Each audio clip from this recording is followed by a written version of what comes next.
Quiero saludarlos con la bendita paz del Señor.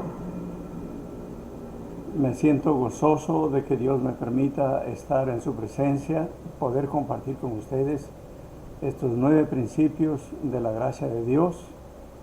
Que el Señor los guarde, quite toda fuerza maligna que trate de destruir el aprendizaje de esta palabra. Oro al Señor que Dios me proteja, me guarde, controle mis labios, mi mente, todos los movimientos de mi ser, y que el Señor ponga esta palabra en su mente y en su corazón y sea de gran abundancia de bendición para cada uno de los que escuchan. En el nombre de Jesús. Amén.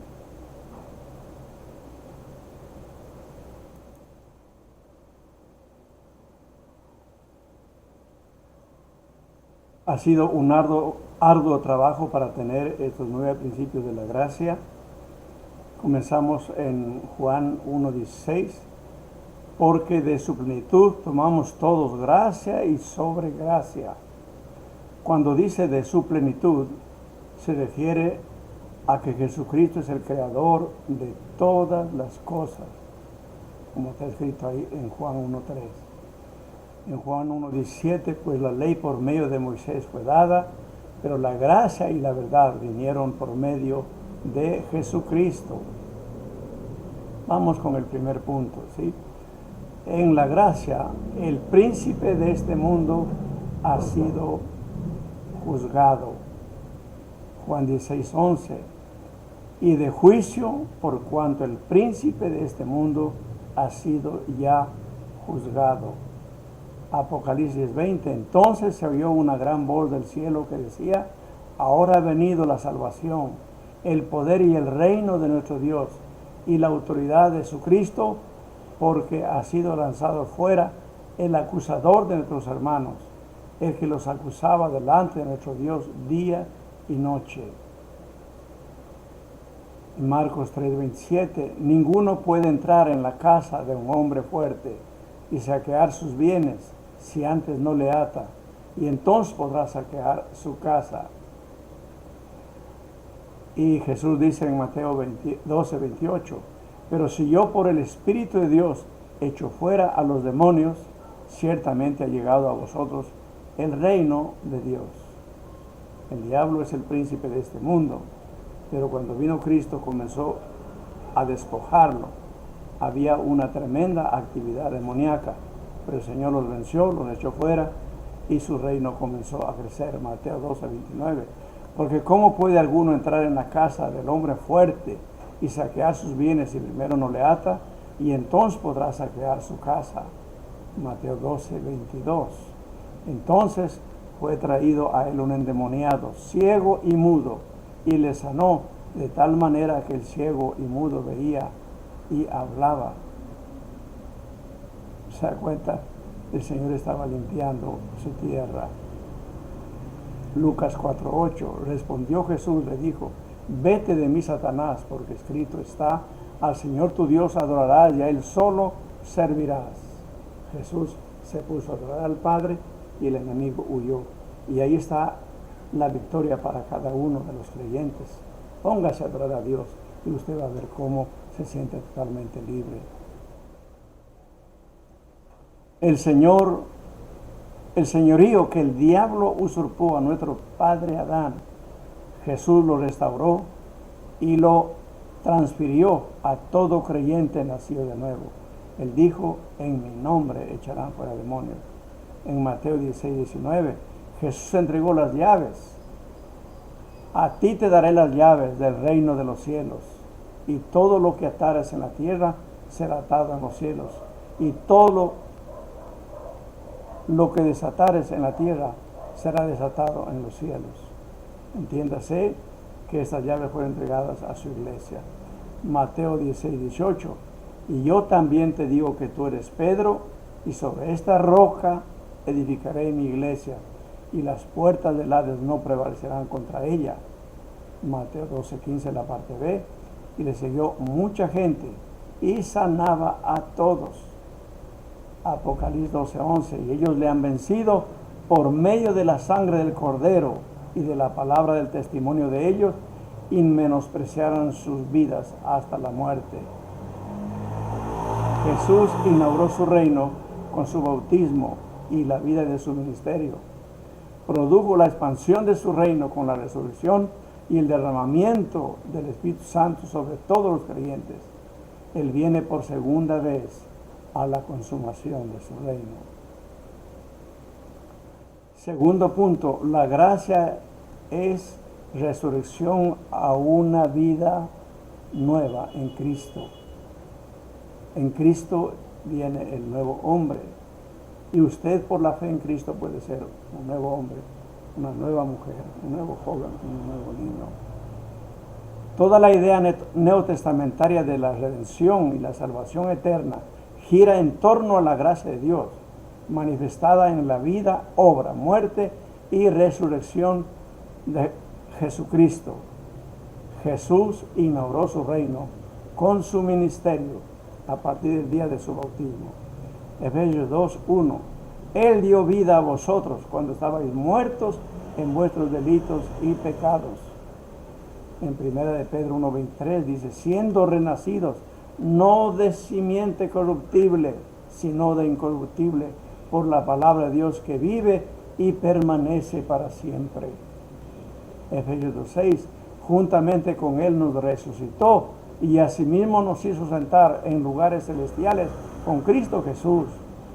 La primera resurrección es espiritual, la segunda es física. Apocalipsis 20:6. Porque si fuimos plantados juntamente, Romanos 6:5, porque si fuimos plantados juntamente con Él en la semejanza de su muerte, así también lo seremos en la de su resurrección. Hay una resurrección espiritual al comienzo de la vida cristiana y una resurrección física el último día. Según Juan 6:40, usted puede investigar. En Apocalipsis 3:12, al que venciere yo le haré columna en el templo de mi Dios y nunca más saldré de allí, y escribiré sobre él el nombre de mi Dios, el nombre de la ciudad de mi Dios, la nueva Jerusalén, la cual desciende del cielo de mi Dios, y mi nombre nuevo.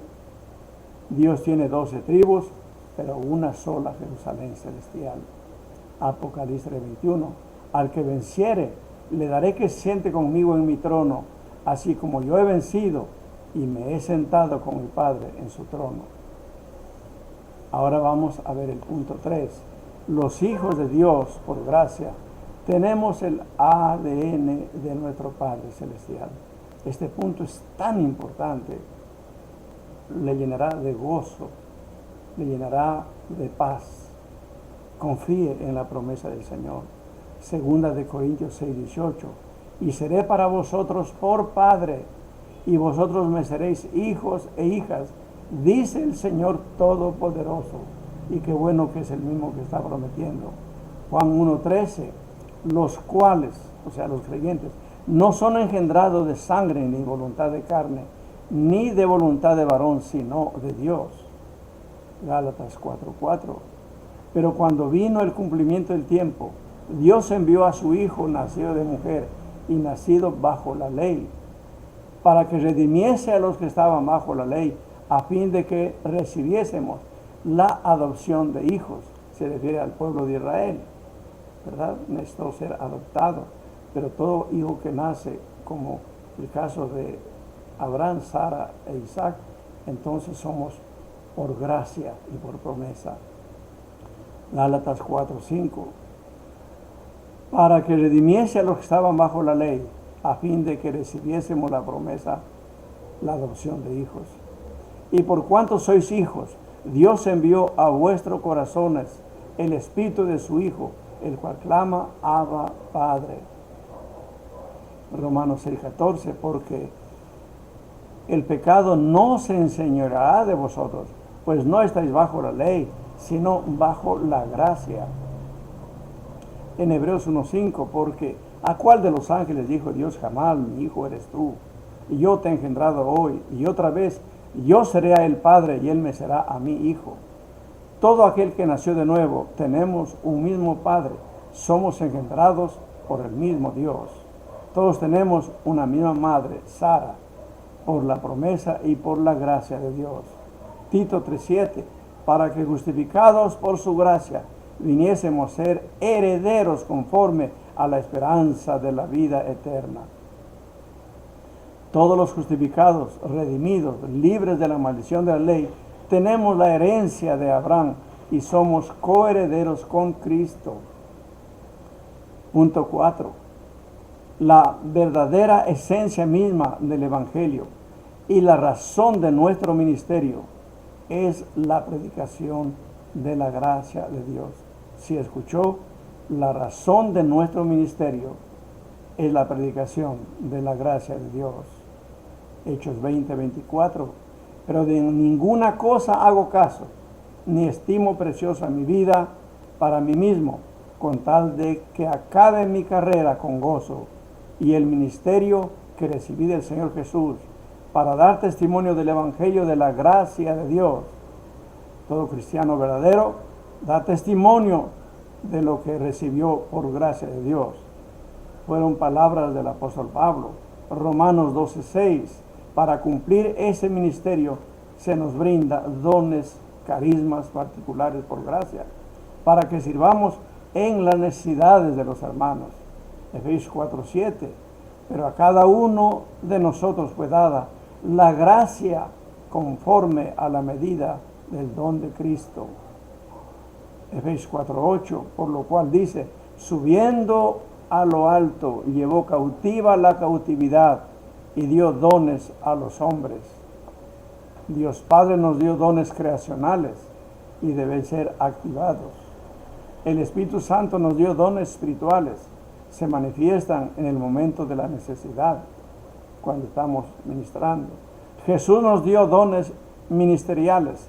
Estos dones ministeriales demoran por lo menos 10 años en desarrollar a un ministro del Evangelio: apóstol, profeta, evangelista, pastor, maestro. A veces demora hasta 40 años para llegar a ser un ministro maduro. Punto 5. La esclava no puede criar al hijo de la gracia. El hijo de ley, Ismael, perseguía al hijo de la gracia, Isaac. Gálatas 4:22, porque está escrito que Abraham tuvo 2 hijos, uno de la esclava y el otro de la libre. Gálatas 4:23. Pero el de la esclava nació según la carne, mas el de la libre por la promesa, la cual es una alegoría, pues estas mujeres son los 2 pactos. El uno proviene del monte Sinaí, el cual da hijos para esclavitud, este es Agar. Gálatas 4:25, porque Agar es el monte Sinaí en Arabia, y corresponde a la Jerusalén actual, pues esta junto con sus hijos están en esclavitud. Gálatas 4:6, más la Jerusalén de arriba, la cual es madre de todos nosotros, es libre. Así que, hermanos, nosotros como Isaac somos hijos de la promesa. Sabed por tanto que los hijos son de fe. Sabed por tanto que los que son de fe, estos son hijos de Abraham. De modo que los de la fe son bendecidos con el creyente Abraham. Gálatas 4:6. Por cuanto sois hijos, Dios envió a vuestros corazones el espíritu de su Hijo, el cual clama, Abba, Padre. O sea, papito, con amor, confianza. Él nos espera en sus brazos, nos ama tanto. Ambos hijos comparten el mismo padre, pero tienen madre diferente. El hijo de la esclava no puede tener herencia del hijo de la libre. Punto 7. O eres caliente o frío. Tibio el Señor te vomitará. O estás en la gracia o estás en la ley. La gracia provee justicia. La gracia suple. La gracia justifica. La gracia provee vida abundante. La ley demanda, juzga, condena. La paga del pecado es muerte. La ley la convertimos en maldición por nuestras rebeliones. La ley es el conocimiento del pecado. La ley señala a Cristo, quien es el único que te puede salvar.